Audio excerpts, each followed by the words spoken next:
Hey everybody, welcome to another episode of History Quest. I'm your host Brian, and today we are at the Dassel History Center and Ergot Museum in Dassel, Minnesota, and we're with Carolyn, and she's going to give us a tour of the museum. Carolyn, how are you doing today? I'm doing just fine, and I'm so happy to have you here. This is going to be fun. Thank you.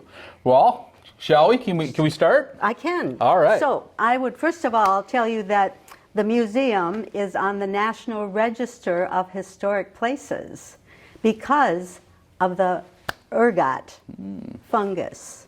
Okay. Ergot is a fungus, and so the museum is about fungus, basically. Okay. It's a 4-level museum, and so we tell the story of ergot, we tell the story of seed corn, we have changing exhibits, and so today we have a couple of things that might be interesting to you. When we get there, you can see what they are. All right, excellent. Okay.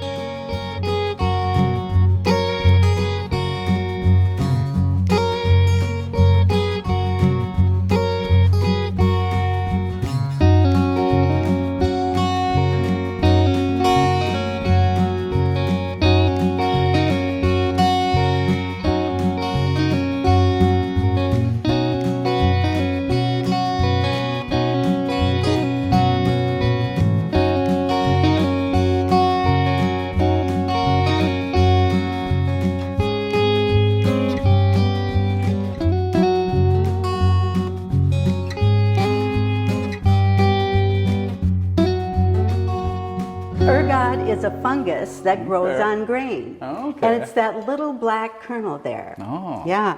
And ergot has many different kinds of properties that have different aspects of how it makes you feel. If you ingested that ground up into flour and eat it in bread, you could die, you could get gangrene, you could hallucinate.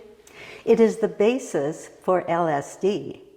And so it has very interesting things that have hurt people throughout the years, throughout the centuries actually, throughout the world. Through the years it's caused much epidemics of ergotism is what it's called. Ergotism? So ergotism is the disease you get if you eat it. But it also has alkaloids that are used in medicine. So what we did here in this facility, we picked that fungus out of the grain and sold it to the Eli Lilly Pharmaceutical Company in Indianapolis, Indiana, and they made medicine that constricts your vessels. Okay. So it has two whole different ways of affecting you. Do all of these plants, does this fungus grow on like all of them, or is it just kind of a disease sort of thing? It's a disease sort of thing. I think it comes in from the air, and it specifically comes when it's a cool, damp spring. Okay. So it has, qualifications for coming on it. Interesting. It is interesting, but it still grows today. We had a farmer come in from Painesville, or an insurance adjuster come in from Painesville with a handful of grain with ergot in it about 5 years ago. And so it's still around, and this came when? In 2005, yeah. Okay. So it's still around, and I don't know that there are any herbicides or chemicals that can keep it from coming. Okay. But elevator operators won't take it if it comes into an elevator. Okay. Interesting. Yeah, it's interesting. From a long time ago, too, the Salem witch trials, one of the theories is that the Salem witch trials are attributed to people ingesting ergot. And so all over the world, we've done research. There are witch trials all over, and a lot of them mention ergot as being a source. So it really is fascinating. It is. For a fungus, that is fascinating. Yes, and fun. And fun. You can't spell fungus without fun. I'm going to use that. I just want you to know. It's good. The 4 levels all have equipment and things that were used to separate the ergot from the grain, because that's what we did here. And so also there are changing exhibits, like this little exhibit on Lamson was just some volunteer just brought it in. It's just amazing, the volunteers and their participation in this museum. He just brought it in, put it up, and it's just, we're going to take it down and put something else up soon. And so that's kind of how that works. We have a pharmaceutical exhibit over here because ergot was used in medicine So this is our local pharmacist, Ralph Peterson, from a long time ago, and he was in the business. Some of this it comes from his father, who was also a pharmacist, and we've just on that on display. But this is going to change too, because we're working on upgrading our Ergot exhibit.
This is an exhibit about Magnus Johnson.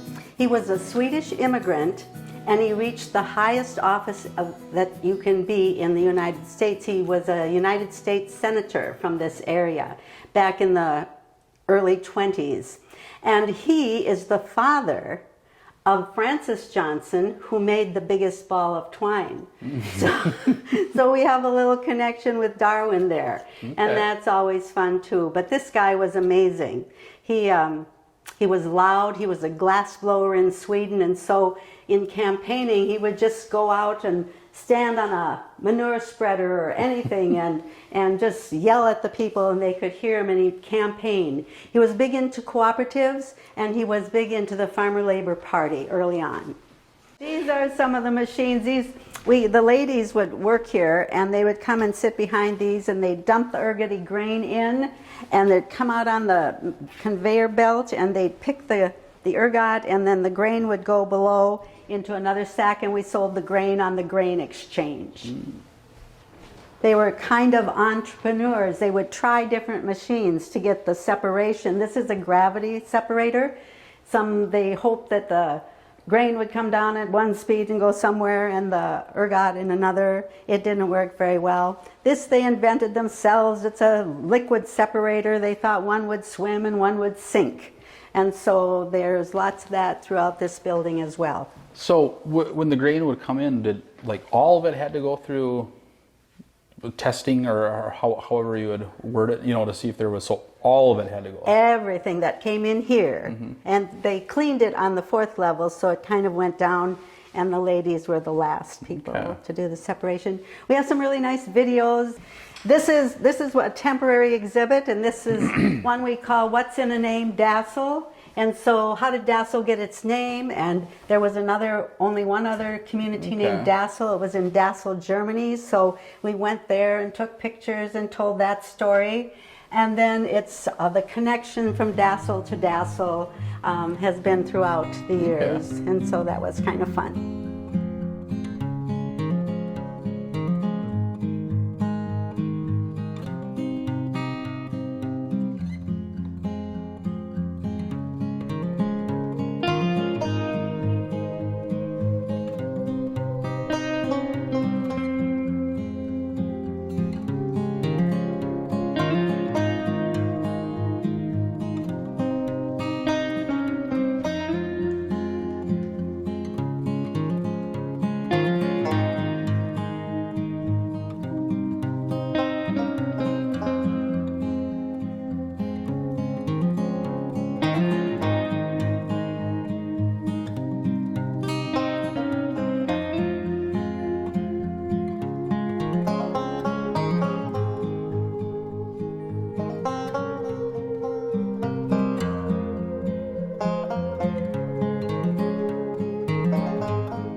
So the panels and some of the artifacts here are about seed corn, because Dassel was the seed corn capital, I say, of the world. Some people say of the Northwest.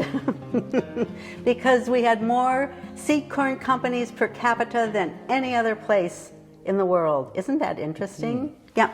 And you see lists of them on some of these panels. And let's see, we put different things in. And so these little buildings were made by a guy that used to plow rural roads and great rural roads, and he'd see buildings. And then he came after he retired and started building them with no pattern. And he would just saw little pieces of wood and glue them together. It's amazing. His name is James Stewart, and he's amazing. And then we have some dioramas. A guy that worked for a seed corn company, he put together toys in little scenes or dioramas for viewing, and their kids are interested in how that looks, and they can't play with it though.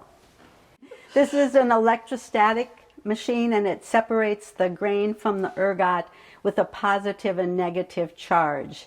This worked the best of all the machines they had. It is done by the Disney people, the grain that built a hemisphere, and it was nominated for an Academy Award in 1942. And the other one is done by a local person about the seed corn story of Dassel. This is an exhibit about Hildred Olsen. She went to Hollywood and became a munchkin in The Wizard of Oz. Here's how big she is, and this is what her costume looked like. And it's a really fun exhibit.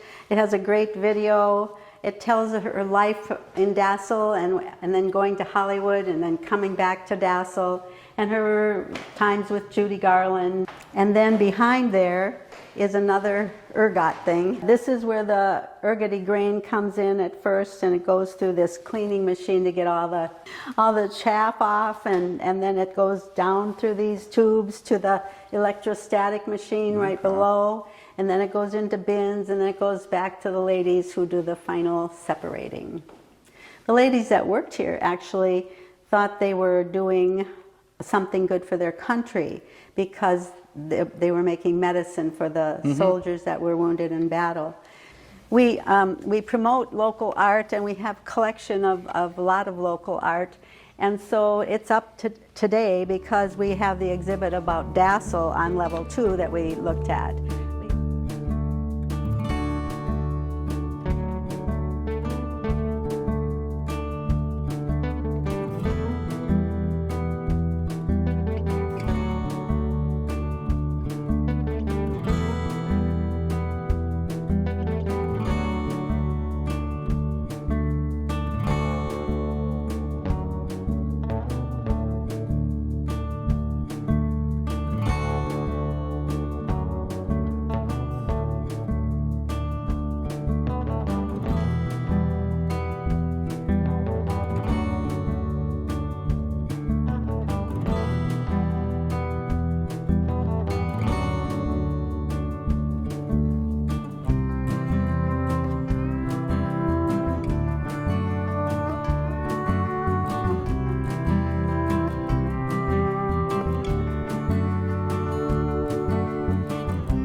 And this is like our little event center.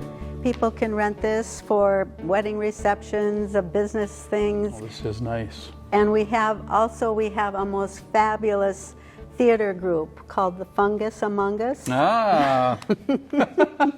And they are so good. They win national and regional awards for their theater. They compete. It's a community theater. But I love it that they're called the Fungus Among Us. They decided. And so they practice here, they present here, and they also present on level 3 when we clean that out. And it's intimate theater. It's not big, like the PAC. The Performing Arts Center at the school, we can't seat 800 people in this room. Okay, so this is our research and archives area. We collect artifacts, we collect documents, we collect pictures, we have family files, we have so many things that people can come and when the desks are clean, they can do research, and we help them do that, or we do it for them as well. So everything's so fresh in here, in the whole entire building. When was Really? it like? We opened the museum in 2001. Oh, okay. Okay. But it took 8 grants. You know, it took 8 years. We have 2 full-time staff and 3 part-time staff. They're paid by the city. Okay. And so this is a big deal that our city is so supportive of this. They own all the buildings. They pay our utilities. They pay all the electrical and all that. Nice. And so when we get money, we can do exhibits and things like that. Really, it is. No, it is absolutely. That's a godsend. We would never, ever, ever have anything here without the city being just big time, because they just are, and we have a huge number of volunteers that just we probably have through the year 50 to 75 people. We probably have 20 regular volunteers that come every week to do research or put keyboarding stuff in. So we have a lot of wonderful, wonderful people and support from the community. That's good. This is exceptional for a city museum, especially for, oh gosh, yeah. And we are honestly so aware and so grateful, because honestly it wouldn't be half as much fun without that financial support, because we really do have fun. We don't have to worry about a lot of the expense.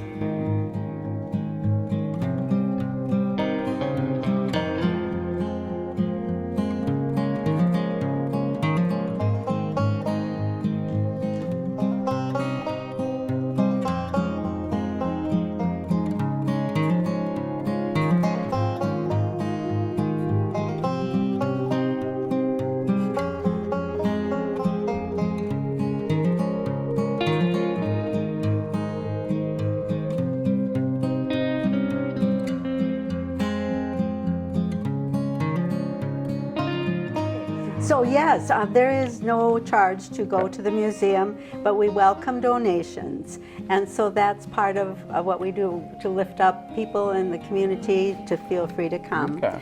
We have an art tour coming on October 26th, which we have like 28 artists here and in the Eloise Art Studio downtown and the Lewandowski Pottery Place, and 27 artists come and set up, and you can see their work and buy it if you want.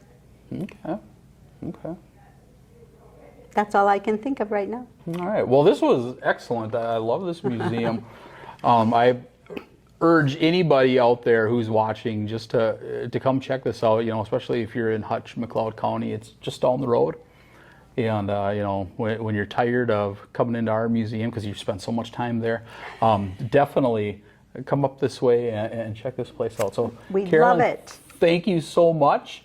And I guess that concludes this month's episode of History Quest. So, bye. And I'll say goodbye by saying thank you for coming. Yeah. Just remember, you can't spell fungus without fun. I love it. Okay, now we better stop.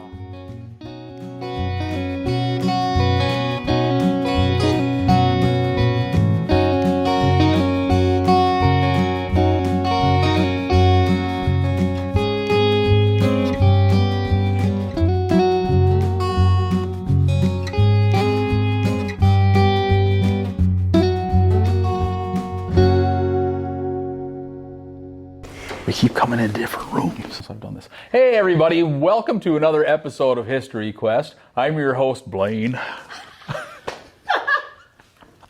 Okay, let's do that again.